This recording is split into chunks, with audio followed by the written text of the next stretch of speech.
I don't know who built that thing, but it looks like a closet decorated by Radio Shack. That was Greg Darnell, our new CFO, saying it during the all hands, into a mic, in front of everyone. People laughed, some too hard, some nervously. I didn't. I just sat there, blinking at the screen, my coffee turning cold in my hand. My name's Mark. I'm 47, systems architect. I live in Denver. The thing he mocked, that so-called Radio Shack closet, I built it 8 years ago, top to bottom. Wiring, cooling, housing, layered architecture, all of it. And sure, it doesn't look pretty. No RGB fans or fancy racks. But it works, quietly, efficiently, and most importantly, it's not just a server, it's the validator. Quick note, before listening, share which city or country you're watching from. Every transaction our e-commerce platform processes, every order, refund, payment confirmation, flows through that rack. It corrects time drift, syncs distributed ledger values, handles redundancy failover, and silently patches entropy mismatches on the fly. No one notices it because it's not supposed to be noticed. That's the point. Greg went on for another 5 minutes, cracking jokes about cutting legacy fat and simplifying infrastructure. Then he said it. The sentence that flipped the switch. We should just unplug it. See what happens?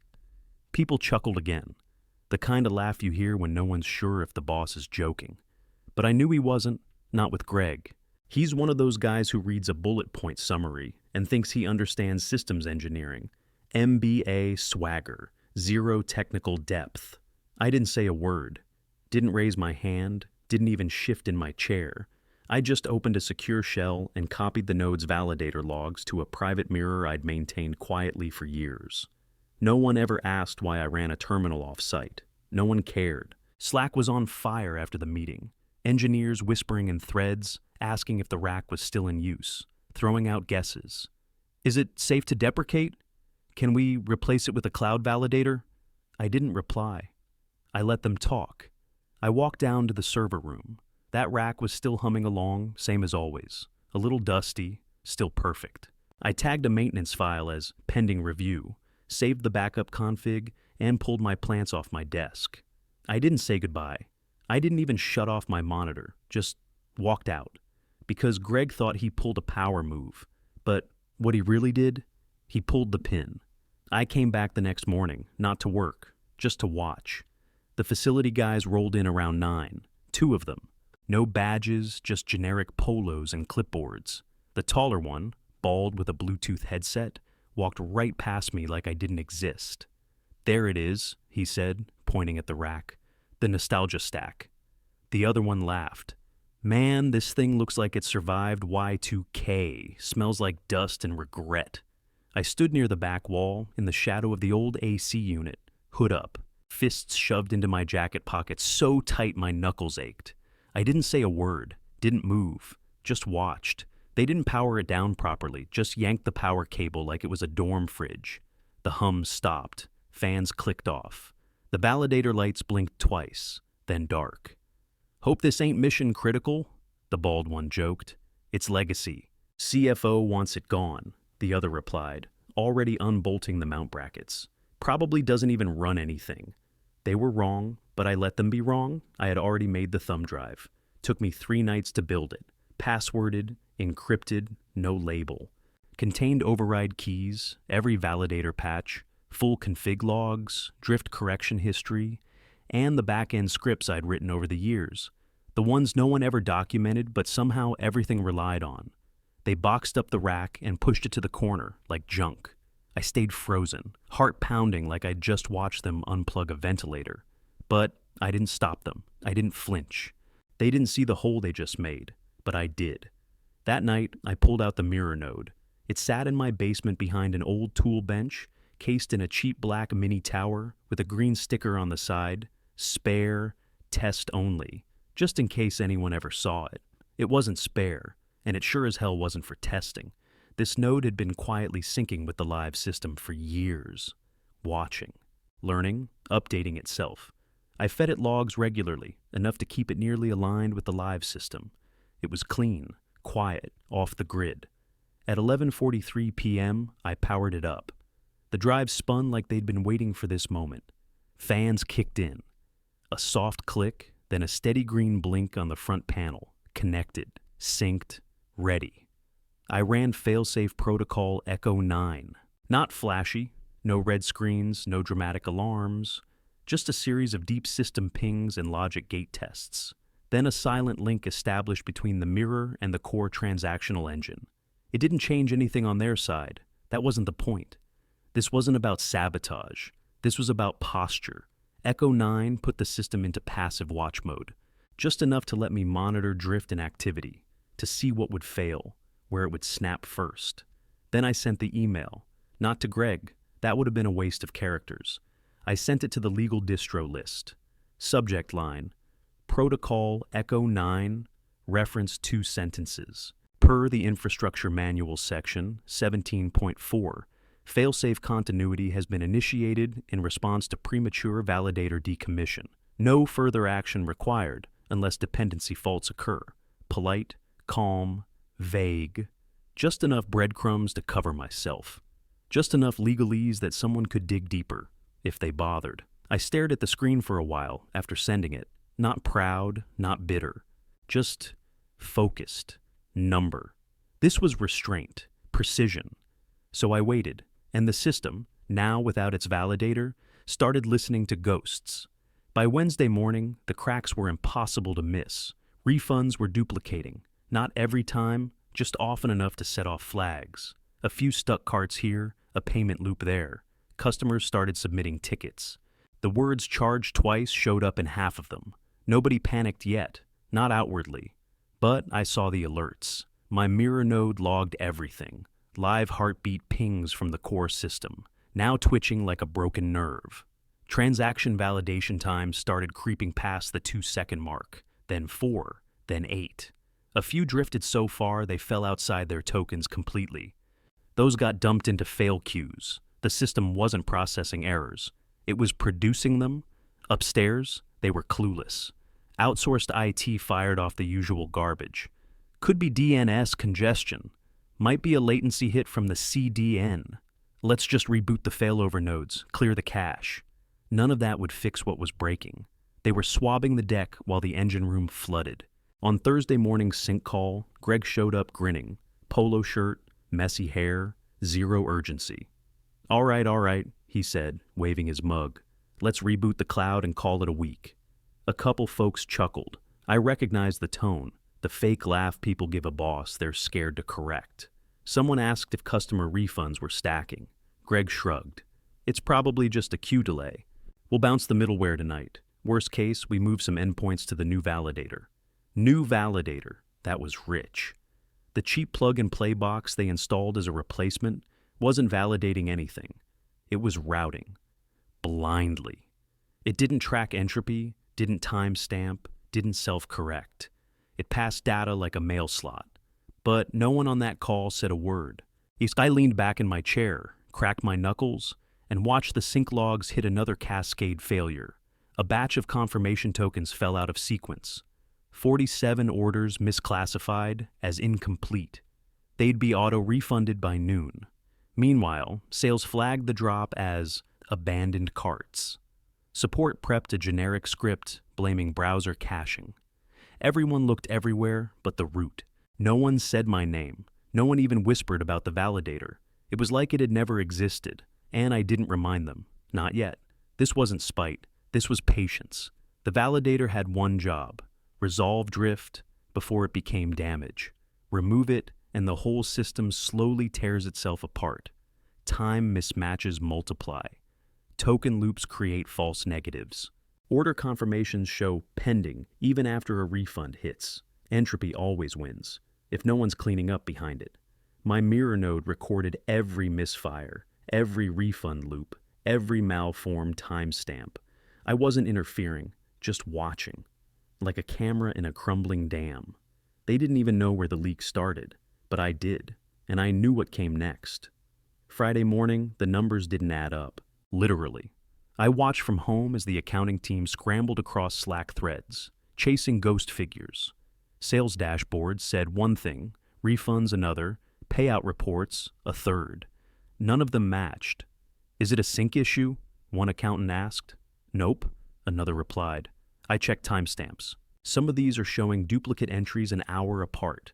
Someone posted a screenshot of 2 carts. Same customer, same total, 2 different refund statuses. One marked processed, the other stuck.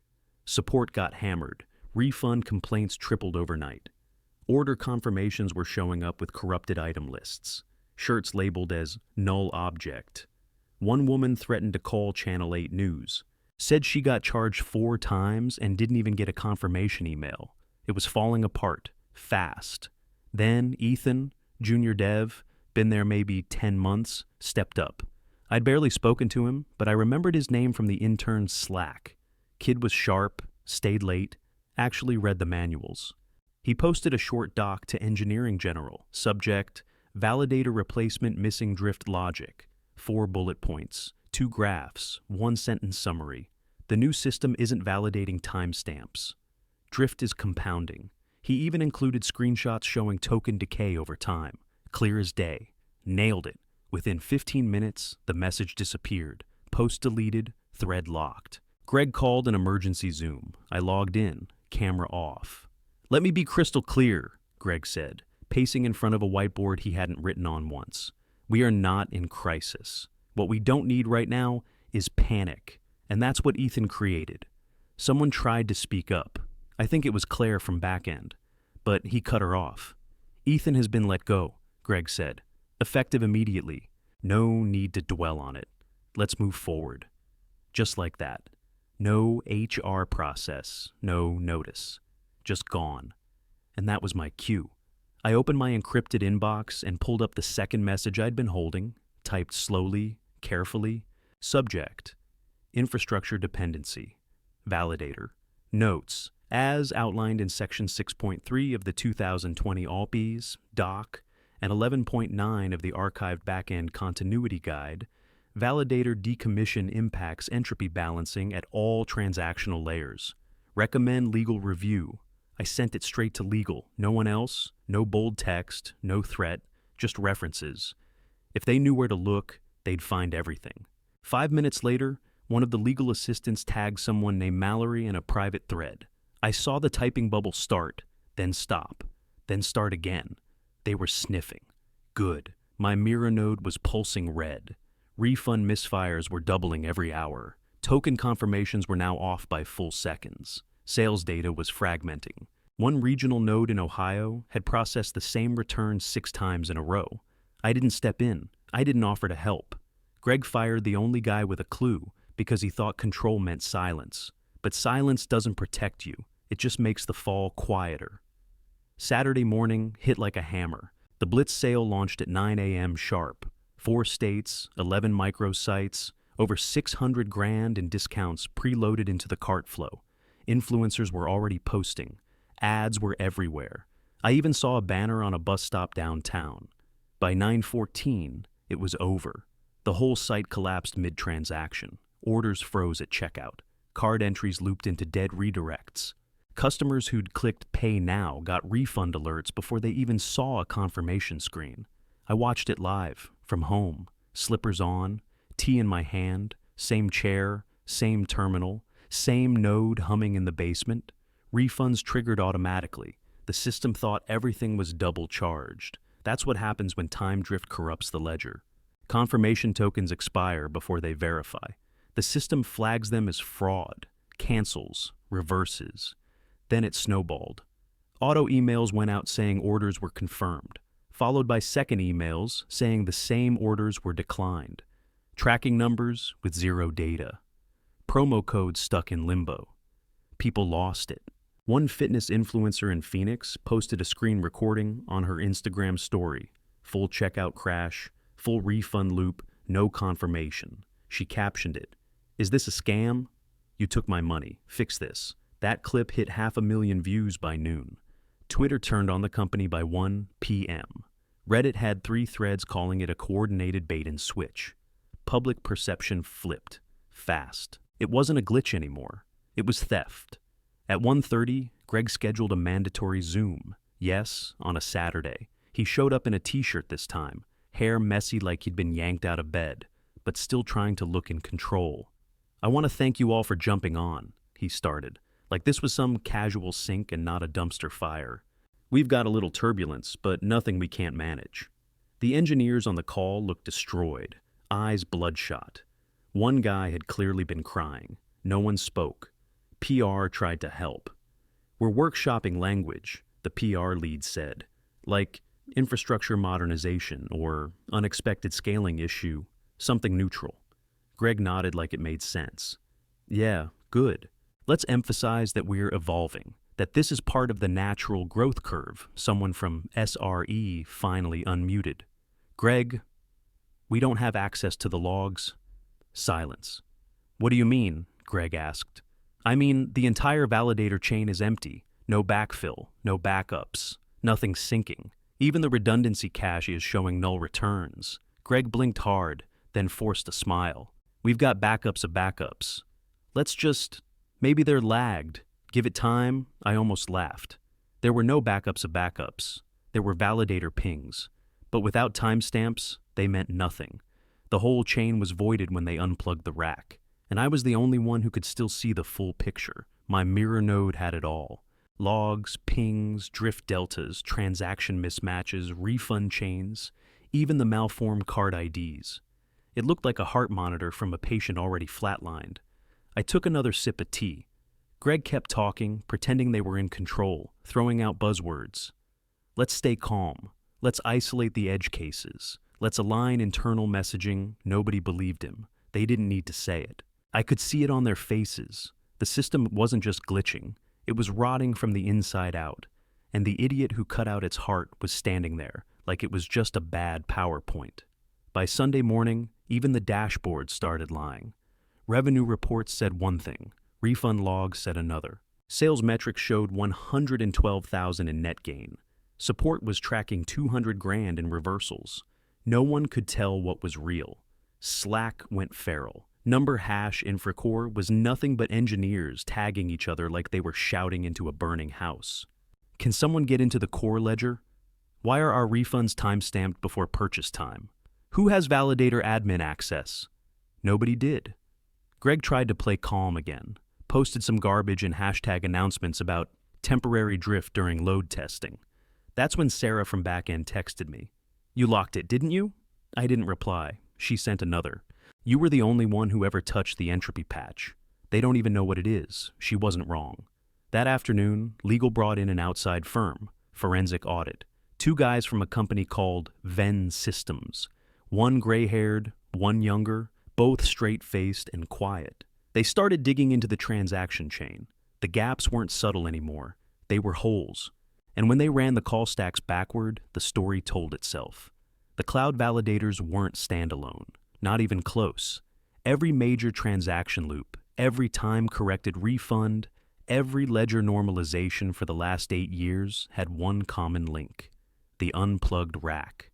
They found years of validator drift logs manually corrected, stamped with one ID, mine. My admin key had been pinging that system for nearly a decade. Quiet, regular, clockwork. Like a pacemaker for a rotten heart. There were entropy mismatches fixed by hand, transaction threads that had been held for milliseconds, then cleared once timing corrected. These weren't flukes, they were patterns. Then legal found the email, sent 6 months earlier, straight to Greg. Subject: critical validator dependency. Action required. I'd spelled it out, warned that any removal of the validator would require new entropy logic and core ledger realignment. Even offered to help document the changeover, never replied, never forwarded, never mentioned it to anyone. Now the entire company was watching the fallout of that silence. By evening, the Slack threads changed tone. Engineers weren't begging anymore. They were accusing. Why wasn't this documented? Who greenlit decommission? Did Greg read the infrastructure notes? Someone found the email in the archive, posted a screenshot, highlighted the subject line. Legal didn't say a word. They didn't have to. At 9:17 p.m., the auditor from Venn Systems sent a message in the main Zoom. "We've confirmed the system failure stemmed from removal of an essential validator node. This dependency was not disclosed in the handoff to finance silence." Greg didn't respond. Because the truth wasn't just surfacing, it was already on record. By Monday night, Greg was the only one who hadn't spoken. Someone snapped a photo of him through the glass office wall. Lights off except for his desk lamp, alone, still in his Friday clothes. He was gripping a backup drive like it held the cure for cancer. Elbows on the desk, head down, just staring at the screen like it might give him an answer. There wasn't one. Everyone knew now. HR had a memo out before sunrise. Legal signed off on it. Engineering forwarded it in every channel. Critical validator node was decommissioned without required review or sign-off. Resulting transactional failures stemmed directly from this oversight. They didn't name Greg. They didn't have to. People were whispering phrases like gross negligence and board exposure. The interns were swapping memes in a private channel. One had Greg's face photoshopped onto a burning dumpster, labeled cost optimization. Then my phone rang. Blocked number. It was PR, not the junior assistant, the lead. Voice calm, too calm. "We're looking to reestablish validator continuity," she said. Quietly. I let her talk. She asked if I'd consider consulting. Said I was uniquely positioned to help. That they valued the historical knowledge I brought. Translation. They were bleeding, and I had the last bandage. I emailed my terms that night. Bullet points, no fluff, full system access, no oversight, no approvals. I choose when and how I work. Greg Darnell must be publicly removed before I reconnect a single cord. The board agreed in under 12 hours. No counter, no questions. The contract came back signed, initials from every exec, even legal. I didn't reply. I just watched it happen. Greg's badge deactivated first. Then his Slack went gray. Messages gone, name scrubbed from permissions. Desk empty by the time the East Coast team came online. No goodbye message, no forced announcement. Just deleted. Like malware. A few engineers posted the same thing across different channels. He's gone? Wait, that's it? What a fixing joke.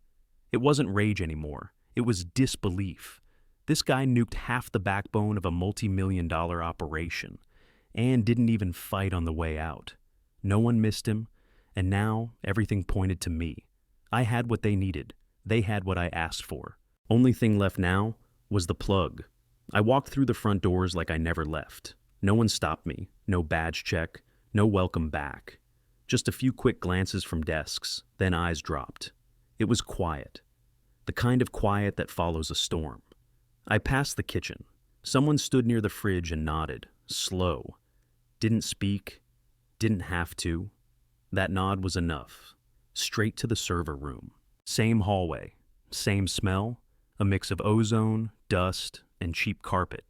The rack sat in the corner where they stashed it after the pull. Still boxed. Still mine. I peeled the lid back and ran my hand across the top panel. Dusty cold, but nothing broken. I wheeled it back to its spot, bolted the mount, connected the grounding line, plugged in the core, fans spun, lights flickered, the validator purred. Logs started flowing before I even sat down. First hit, refund queue, paused, then cleared itself. Next, abandoned carts, gone, then sales sync, full alignment in under 90 seconds. I leaned against the wall, sipped my coffee, and watched the heartbeats settle into rhythm. Upstairs, dashboards corrected mid-meeting. Support tickets slowed. Someone posted in Slack. Wait, is it fixed? Then the memes started. Greg photoshopped onto a Roomba with the caption, "Streamline this." Another one, Greg is a clown juggling power cords. Legal dropped a message in HashOps comms.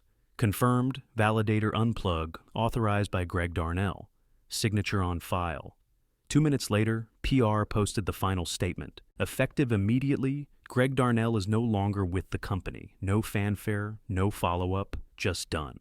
I stayed in the server room, didn't go upstairs, didn't ask for anything, just sat with the validator, watched the logs align, listened to the hum, watched the system breathe again.